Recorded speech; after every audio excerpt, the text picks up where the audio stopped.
য়কৰ মুনমি কিটচেনত উপস্থিত হয় জনপ্ৰিয় কণ্ঠশিল্পী আচুৰ্য বৰপাত্ৰ।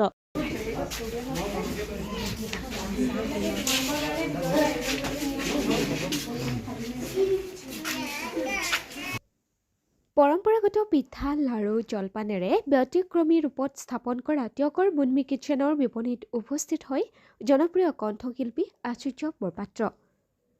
মুনমি কিটচেনৰ জনপ্ৰিয় পাটিচপ্তাৰ লগতে পিঠা লাড়ু জলপানৰ সোৱাদ লয় আচুৰ্যই।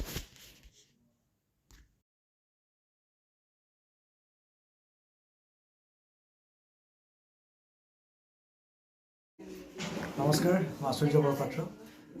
আচলতে মুনমিজ কিটচেন অপেনিং কৰা হৈ গ'ল, মই আজি আহিলোঁ আৰু মোৰ একেবাৰে নিজৰ দাদা আৰু বৌ চন্দনকাৰ বৌ একেবাৰে ঘৰুৱা মোক সৰুৰ পৰা পোৱা আৰু খুব ভাল লাগিছে। ইমান এটা ধুনীয়া কাম তেওঁলোকে কৰিছে আৰু বৌৰ নিজৰে এটা অভ্যাস আছিলে, ঘৰতে নিজে বনায়, কেক বনায়, পিঠা বনায় আৰু সেই কামটোকে এটা ধুনীয়াকৈ ব্যৱসায়িক ৰূপত আপোনালোকৰ মাজলৈ আগবঢ়াই লৈ গৈছে আৰু সম্পূৰ্ণৰূপে নিজৰ তিয়কতে থলুৱা গোটেই আমাৰ মহিলাসকলক লৈ এটা উদ্যোগ গঢ়ি তুলিছে আৰু আমাৰ পিঠা পনা জলপান যিমানখিনি আমাৰ অসমীয়া কৃষ্টি সংস্কৃতি অসমৰ লগত জড়িত যিমানখিনি বস্তু আছে খোৱা বস্তু পিঠা পনাৰ লগতে সকলোখিনি নিজেই বনাই নিজৰ উদ্যোগটোত বনাই তেওঁলোকে আজি এখন বিপণী গঢ়ি তুলিছে আৰু ইয়াৰ পৰা দিল্লী, মুম্বাই, কলকাতা আৰু ডুবাইলৈকেও ইতিমধ্যে ইয়াৰ পৰা গৈছে আৰু আমাৰ অসমতো প্ৰায় ৬-৭খন ডিষ্ট্ৰিক্টলৈ তেওঁলোকে পিঠা পনাবোৰ আগবঢ়াই লৈ গৈছে আৰু আশা কৰোঁ অসমৰ প্ৰত্যেকখন জিলাতে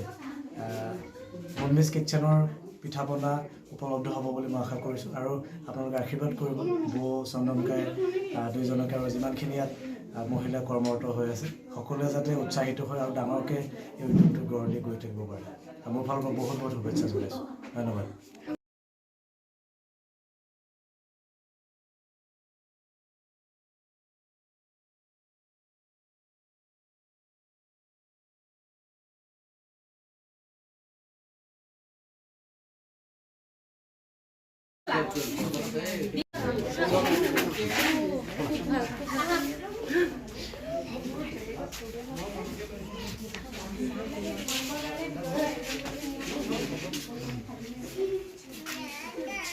ইয়াত মানে হোমমেড চব পাব মানে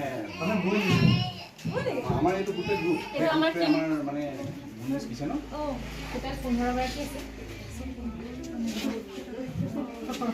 সেইটো কাৰণে কিন্তু আমাৰ টেগলাইনটো দিয়াই হৈছে এই ওমেন ফৰ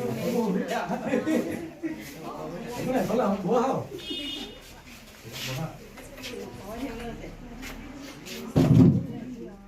আমাক একদম ইনিচিয়েল ষ্টেজৰ পৰা